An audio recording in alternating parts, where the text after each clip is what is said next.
The last thing the men behind the curtain want is a conscious, informed public capable of critical thinking, which is why a continually fraudulent zeitgeist is output via religion, the mass media, and the educational system.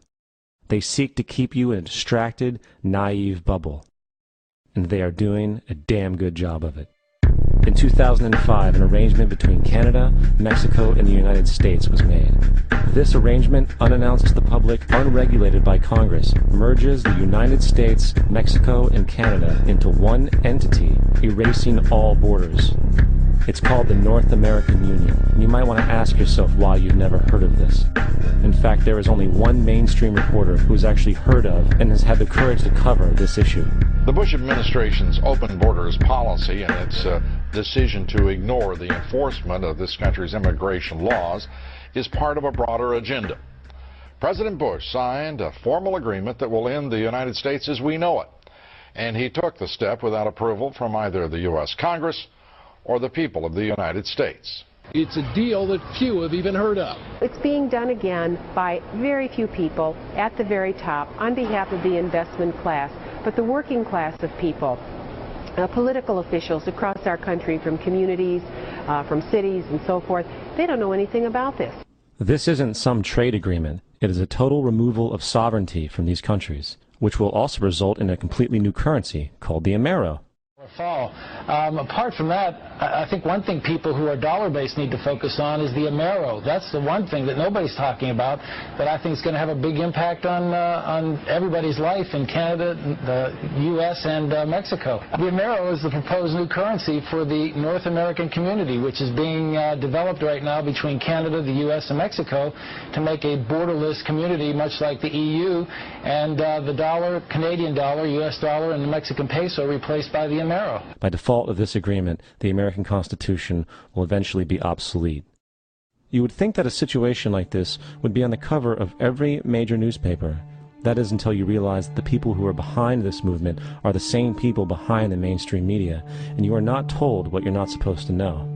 The North American Union is the same concept as the European Union, the African Union, and the soon-to-be Asian Union, and the same people are behind all of them.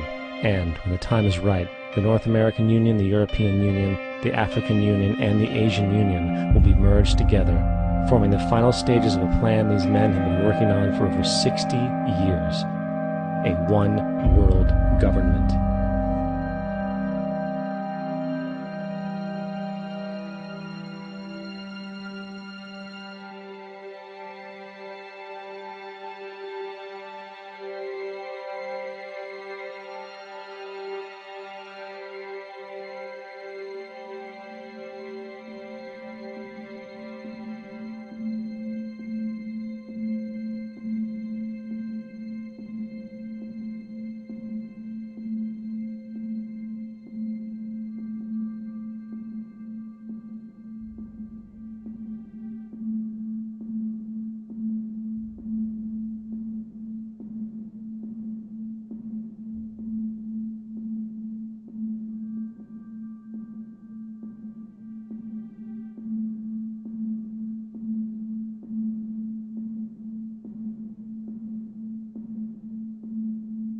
One bank, one army, one center of power.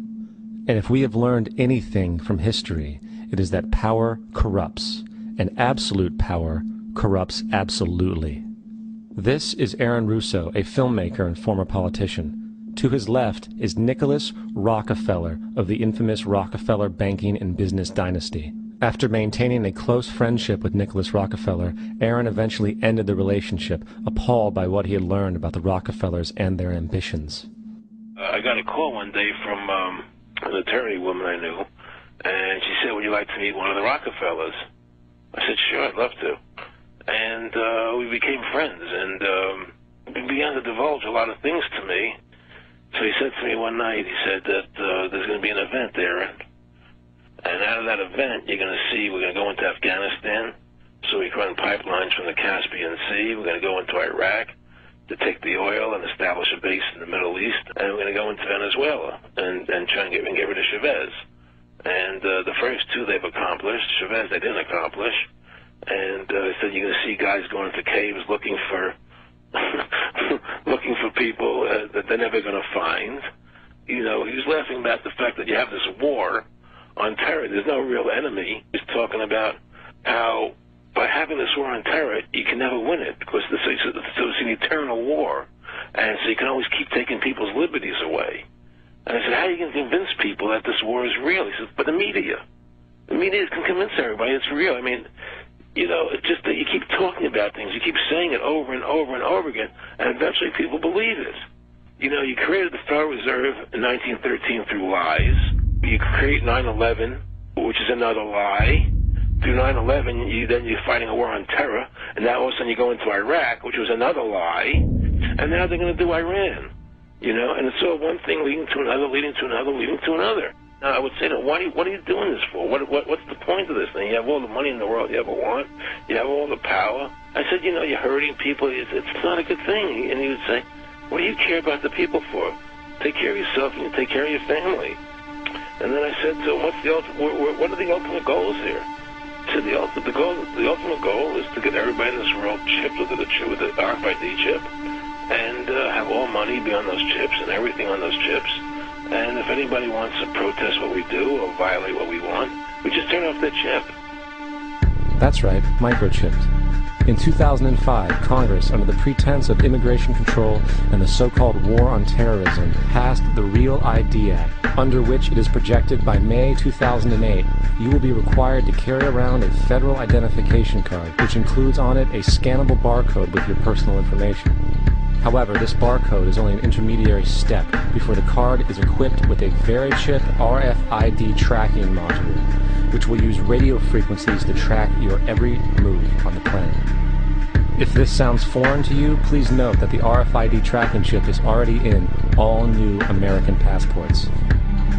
And the final step is the implanted chip, which many people have already been manipulated into accepting under different pretenses. We have a Florida family who are really pioneers in a brave new world. They have volunteered to be the first ever to have microchip identification devices implanted into their body. After 9/11, I was really concerned with the security of my family.